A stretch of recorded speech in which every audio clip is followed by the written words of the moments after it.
breeding in the facility and the raising of your captive fish. So I will decide if I feel the need to do tank transfer method, which is normally what I do on fish. I don't like to do copper and all of those if I can avoid it.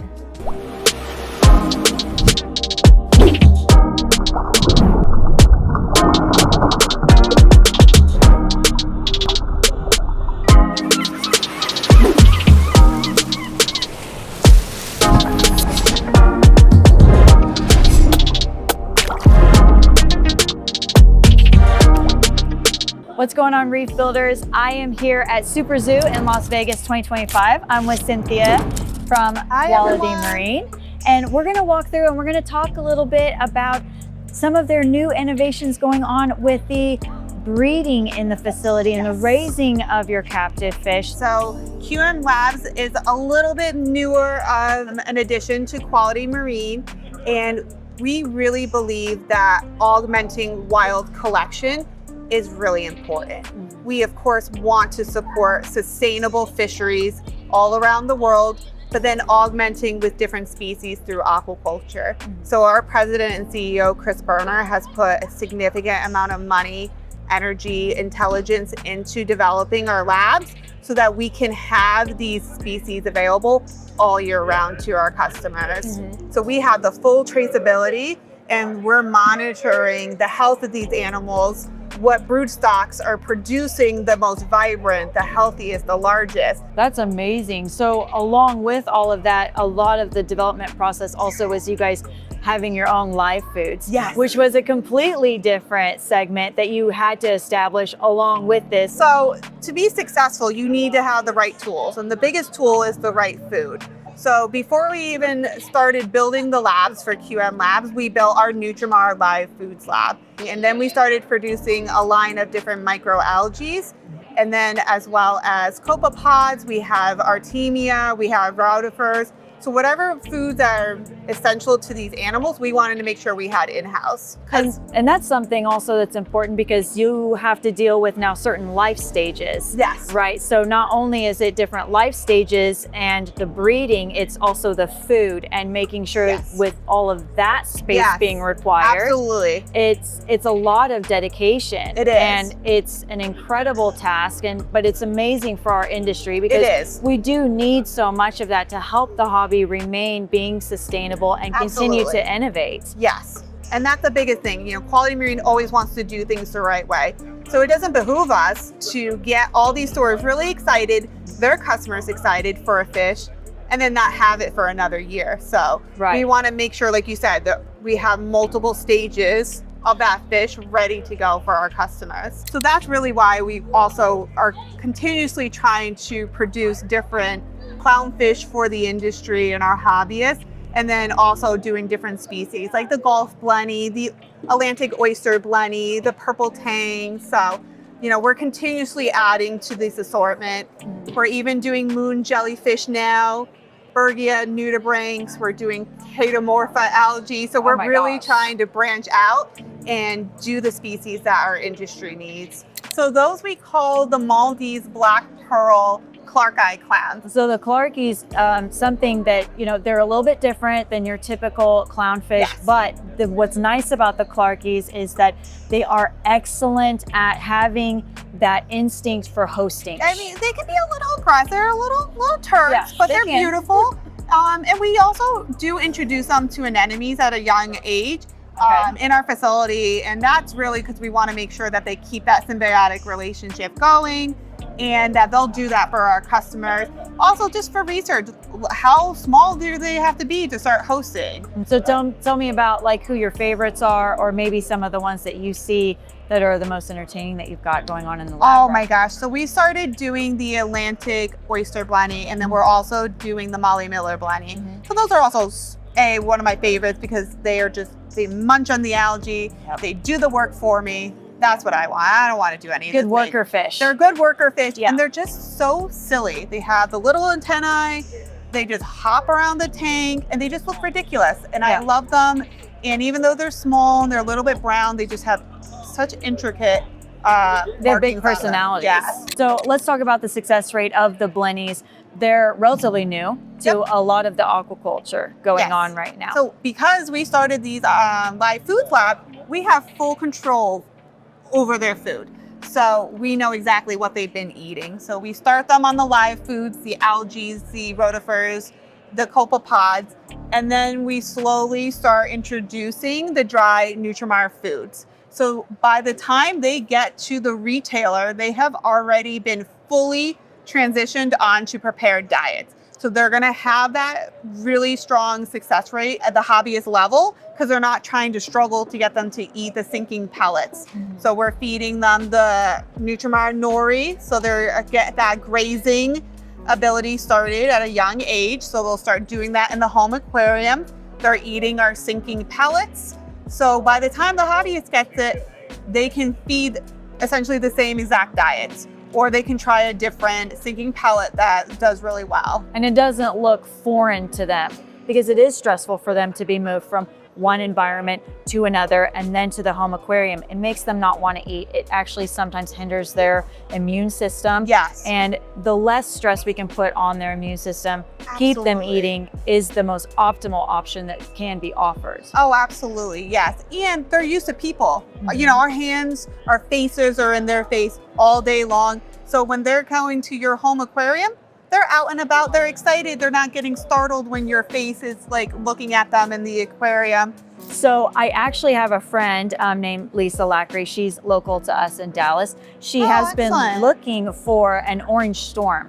And I know you guys we are have them. producing those, yes. Yes, you guys have them. So she has kept reef tanks for quite a few years now. I helped her set up a reef tank a few years ago, and she told me that she had a male whose female passed. Oh. So she's looking for the perfect replacement. Yes, she does, yeah. And I know you guys have a wide variety of sizes, so we should be able to accommodate Absolutely. getting her a new mate for that male. So we're gonna do that, and we'll get Perfect. this whole full Okay. circle going. Oh, I'm so excited. I know, this will be a fun project. So Reef Builders, you guys stay tuned. We're gonna do some more work and get the collaboration going, and we'll keep you updated, and you'll get to see how the whole system goes when you go through Quality Marine to acquire some of their lab-raised fish.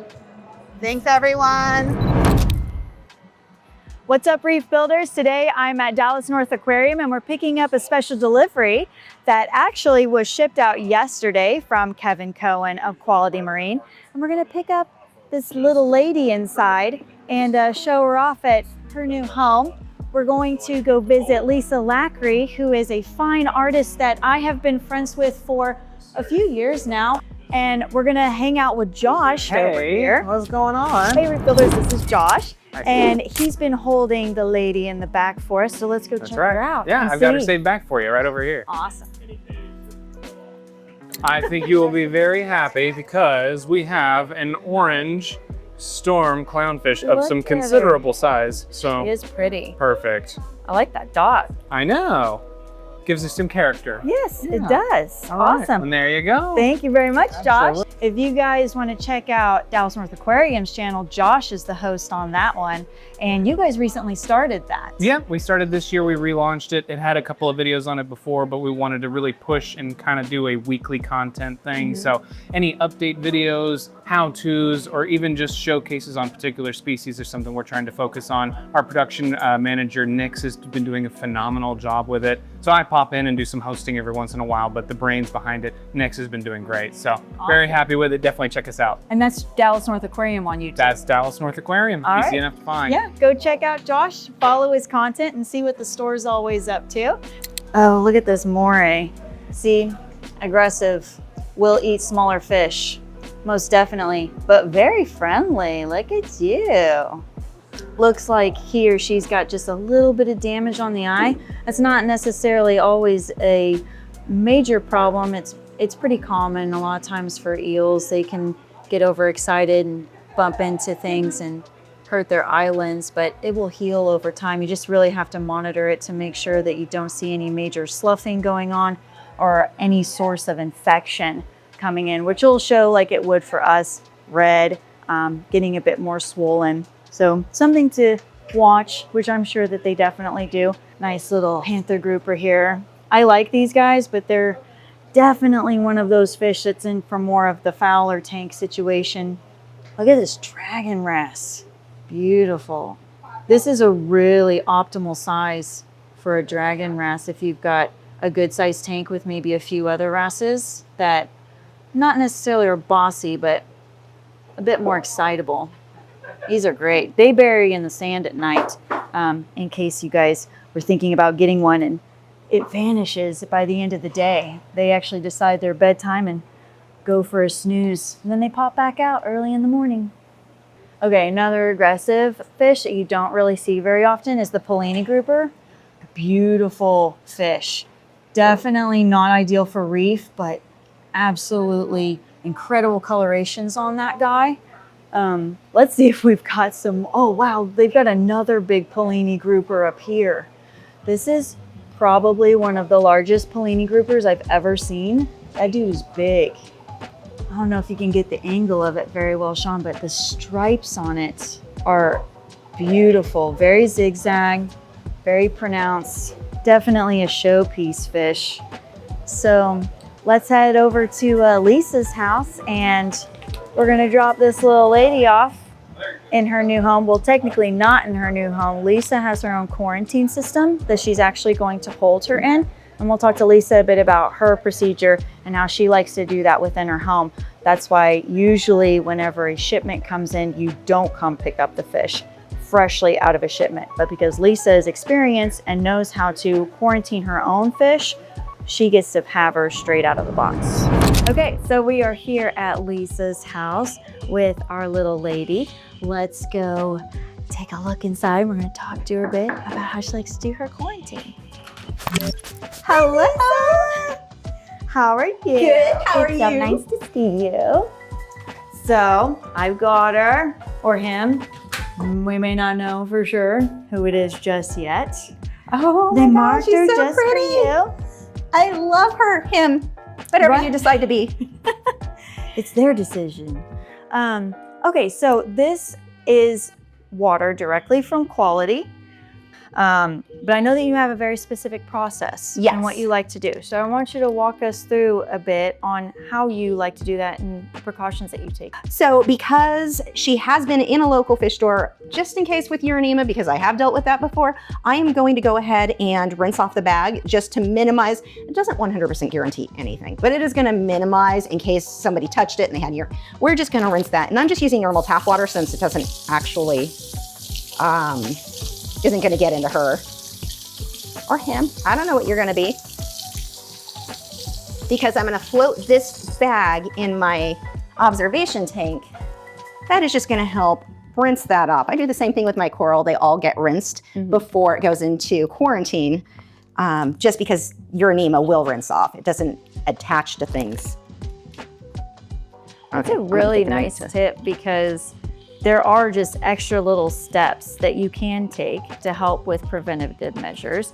And anybody can honestly do this. This is whether it came directly from the wholesaler themselves, from the facility, or if you got it from the fish store. That is a really good step. Now, if she were to have urinema, this does nothing. Yeah. If she was in a tank that had urinema, this does nothing. This is just assuming she doesn't, because she came from Quality Marine, and maybe because she stopped at a local fish store, the bag got a little questionable. So now we can go ahead and we're gonna go float her.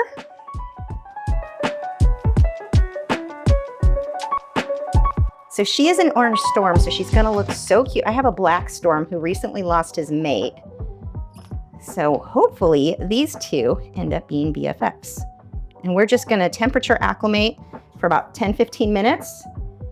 And then I'm gonna check the salinity. If the salinity is within a point of what my tank is, my tank's at 0.25.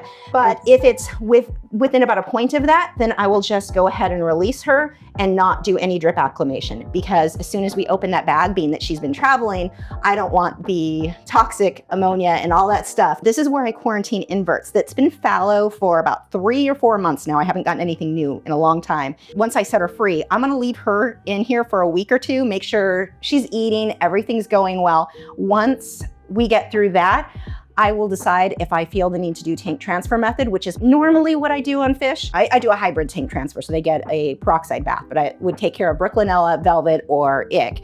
And then I treat with ProZipro.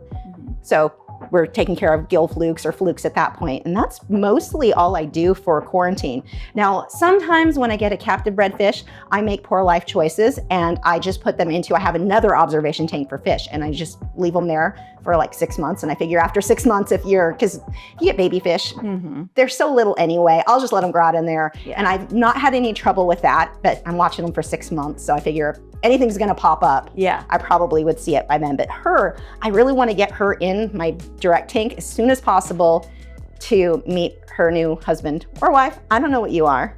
How many gallons is this? 13 and a half. Okay. This is the Fluval Evo. That's also what my observation tank is. This is a really nice, cheap, but it works well. I've had this one for, I think, 6 years.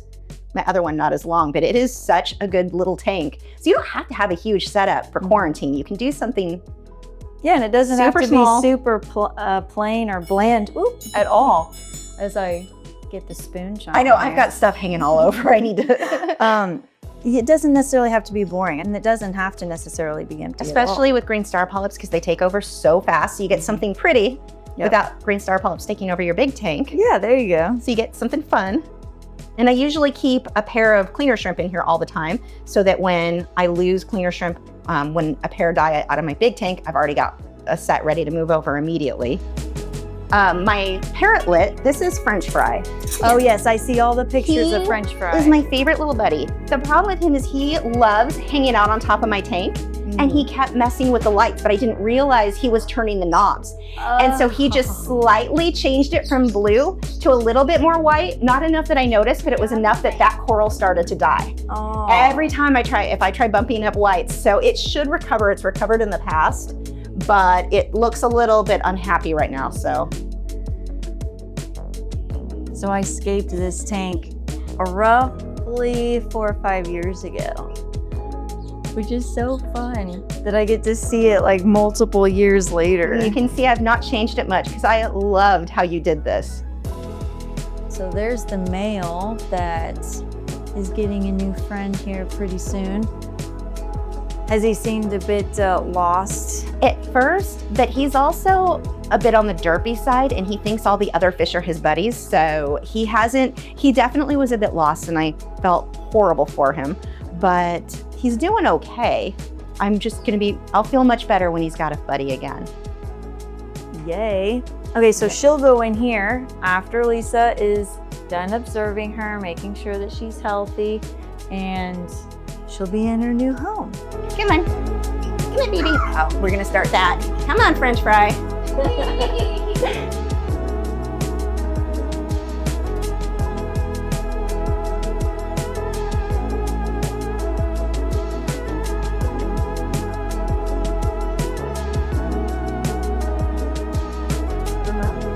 Oh yeah, I did. I brought you a gift. Ooh, I like gifts. So Flipper just launched this. This is their splash mat. It's a mat that goes at the base of your tank. It can hold up to a gallon of water. So if you get, Oh my gosh. extra happy or I walk away from the hose for a little too long. The amount of times the hose falls out of the bucket and just starts running onto the floor is all the Do time. you It's use just all like the time. smaller hoses? Oh, well, we need to bring you a bucket buddy because the bucket buddy sits on there and it holds the hose in place. Oh. So you don't have that problem. This is so cool. So can you open it? Yeah, of course. That is so neat. So you're putting by your aquarium. Yeah, we'll go set it down in there. Yeah, you can pop it in the washing machine anytime you need to. Oh, and it's big. That is awesome. Yeah, it has a good sized footprint. Oh my gosh, I love cleaning things and cleaning supplies. So this is more exciting to me than you could imagine. You have a lot of that. Yeah, we have a lot of that. Yeah. Okay, I'm gonna, do I have a needle in here? I need a needle because I don't want to let a ton of water out and I need a bucket. So Lisa is going to show us how she prefers to test the water in the bag that the fish is coming from. So my plan is just to release a little bit of water without letting a bunch of air through. I'm just gonna poke a little hole. The fish is on the other side, so thick. Am I through all the way? I think I am. Oh yeah, air's coming out. There we go. I just need enough so that my salinity reader can grab this. And the reason I can going this slow and not just making a big spot is I don't want to let air in here, but I also don't want to drip all of the water out while I test this. So it just gives me a little bit of extra time, as much time as this takes here. Mm-hmm. That made no sense.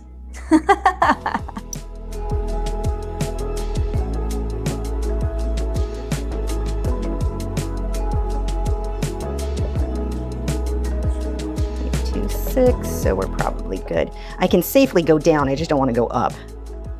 Okay. You ready to be set free? Here, scooch over.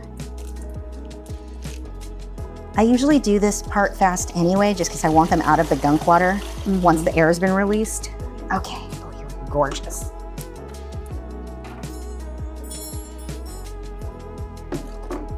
And there you go.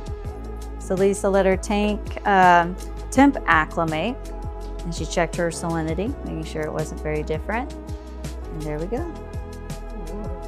Into observation. She looks absolutely perfect. Yeah, she's got really nice markings. I love the dot on the back pectoral fin. So I'll watch her if she's eating well over the next couple of weeks. Like I said, if I want to rush things along so she gets into the big tank faster, then I'll probably do tank transfer, where she's just being moved from one tank of clean water to another tank of clean water every couple of days. Very cool. And minimal treatment. I don't like to do copper and all of those if I can avoid it. Tank transfer is a lot more work and you go through a lot more salt, but I've had good success with it.